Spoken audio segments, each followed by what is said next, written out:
week on Storyboard, we get you all the action from Kyoorious Designyatra 2018, which was recently held in Goa. And MasterCard has launched its new campaign, Cash to Digital, that focuses on driving debit card usage in Tier 2 and Tier 3 cities. We caught up with Mansi Narasimhan, VP Marketing and Communications South Asia MasterCard, and Chairman of McCann World Group Asia Pacific, and CBFC Chief Prasoon Joshi on the sidelines of this campaign launch. Hello and welcome to Storyboard. This is Shibani Gharat. It was that time of the year when the finest in advertising and brand design came under one roof. The 13th edition of Kyoorious Designyatra, an annual conference on design and innovation, was held between 28th and 30th of September in Goa. Storyboard's Farah, Bookwala, Vhora brings you all the action from this three-day event that concluded with Kyoorious Design Awards. Let's take a look.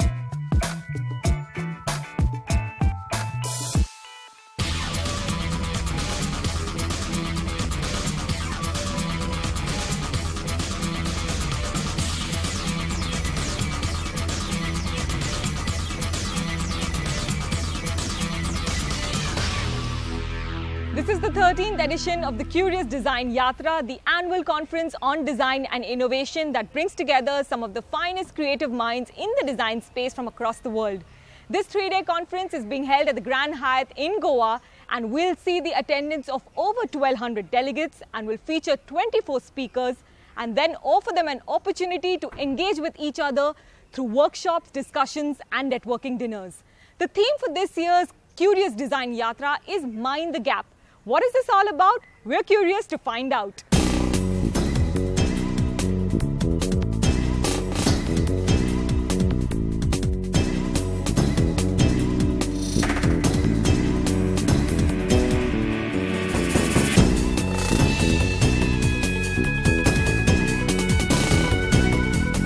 If you look at most of the design successes, it's the unplugged gaps that people or designers have filled, and that has gone on to become a success. And if you look at brands, if brands enlarge these gaps, they become successful. But if individuals eliminate these gaps, they become leaders. So we said without gaps, design would have a crisis, they would not exist. And we said, how can we look at gaps and see how people can mind the gap? We're now joined by one of the most prolific speakers at the Kyoorious Designyatra, legendary ad man and chairman of Crispin, Porter and Boguski, Mr. Chuck Porter. So welcome to India and welcome to CNBC TV 18 Storyboard. Pleasure to have you on air with us. Thank you. Thank you. Thank you. So, Chuck, I hope you're enjoying Kyoorious Design. I hope you're enjoying your maiden trip to India as well. It's wonderful. Yeah, it is.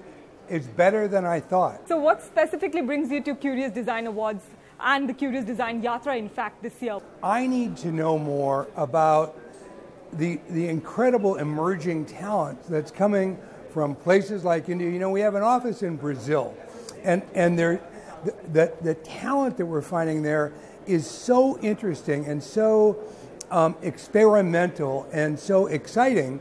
And I think India is the same way. I think it's a market that people haven't seen a lot of the work, and it's brilliant, and you have to come and find it.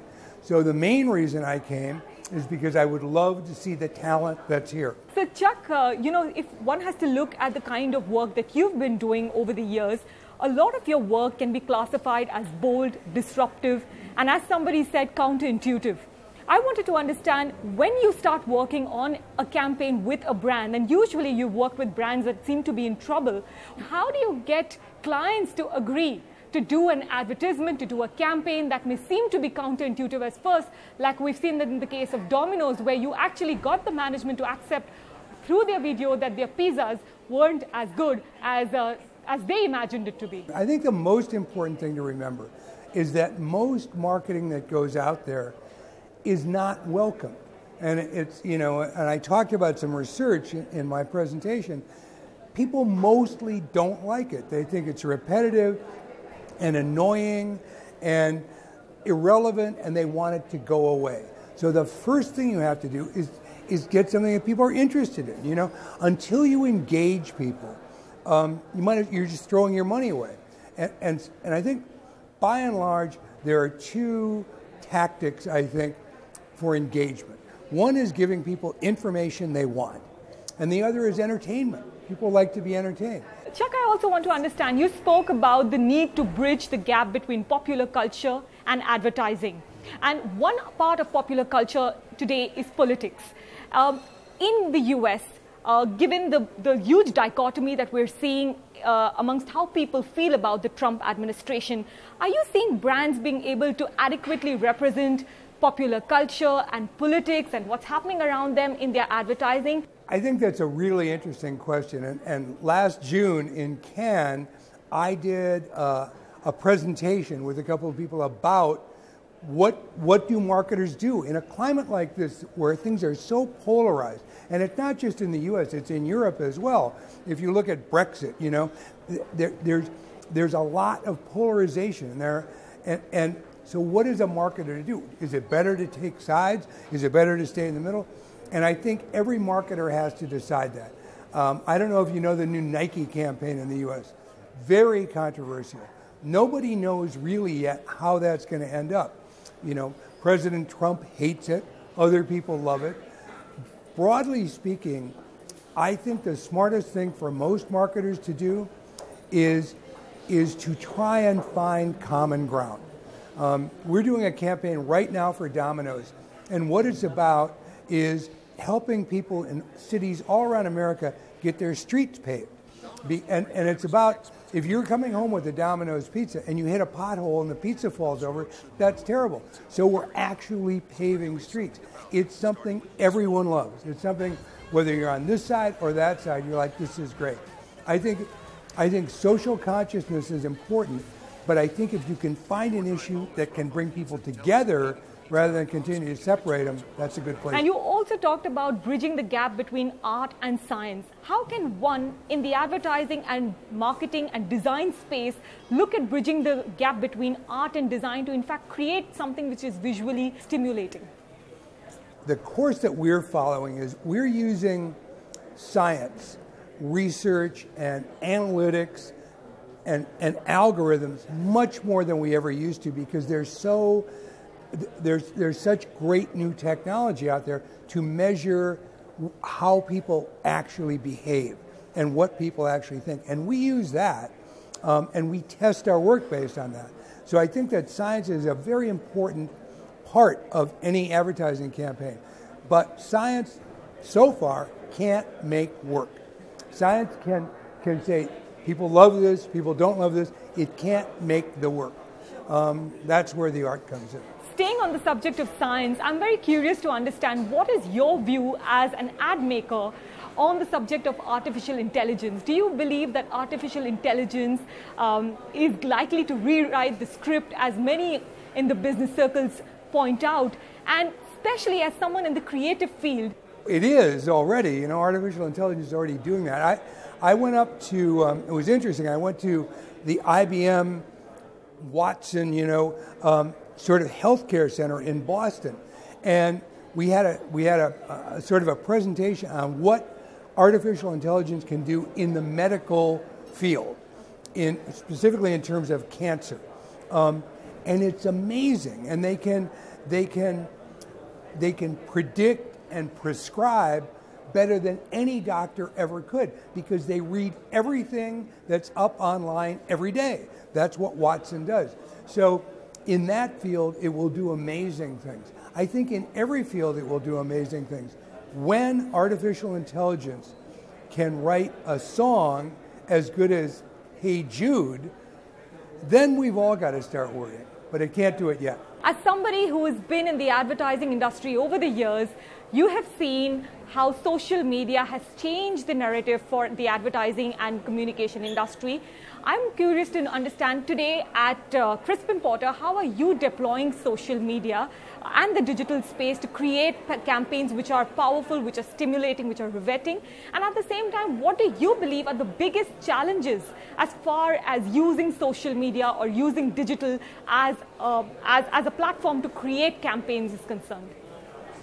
Well, I mean, let me start with the biggest challenge. The biggest challenge is that using social media is so cheap and so easy that it's completely overused. We are inundated people with marketing, and I think the biggest danger is that they are going to turn us off. Look at the ad blocking apps. You know, in the U.S., among millennials, which are people under 30, 90% of them have downloaded an ad blocking app because they don't want to hear it. So the biggest danger is oversaturation. We're marketed up to here. That's the biggest danger. I think that the way we use social media, we use it much more to listen rather than to talk. We monitor a lot of social media because it tells us, here's what people are thinking. And that's a really important tool. In terms of blasting out, you know, social media after social media posts and tweets, we do it, but we do it very sparingly, and we try and do it very cleverly so that people are rewarded when they see it. And they know if they're going to get a tweet from Domino's Pizza or any of our other clients, there's maybe something interesting here because we haven't bored them to death in the past. All right, we'll leave it at that. Thank you so much, Chuck, for speaking to CNBC. Thank you very much. Like every year, the Kyoorious Designyatra culminated with the Kyoorious Design and Youngblood Awards that felicitates the finest works across the visual communications and design space. So let's find out who walked away with the elephants this year and why their work stood out amongst the hundreds of entries that made their way to the prestigious awards. Kyoorious received over 400 entries for its design awards and more than 250 entries for the Youngblood Awards. With 2 black elephants and 30 blue elephants this year, the Kyoorious Design Awards felicitated the most innovative and outstanding works in the design and visual communication space. The black elephant, awarded to work that achieves the highest standards across all disciplines, went to TBWA India for its Blink to Speak project, the world's first eye language for patients who are paralyzed but have an alert mind, and Aether Energy for the Aether 450, an electric scooter that costs 1.24 lakh rupees. It's been a really long journey. We have been working on this product for about 4.5 years. We really wanted to work on a design which is contemporary and sporty, and that's how we came up with this design for Aether. This is a really special idea because it was inspired by a personal experience by Geet, our design director. She had an uncle who was suffering from ALS, and she was really pained with the whole communication process with him. And in the journey of living with him in his last few days, she devised a way to communicate with him, which gave birth to this language and book. I want to really thank my family and also my uncle who actually passed away while we were working on this idea. And this award is dedicated to him.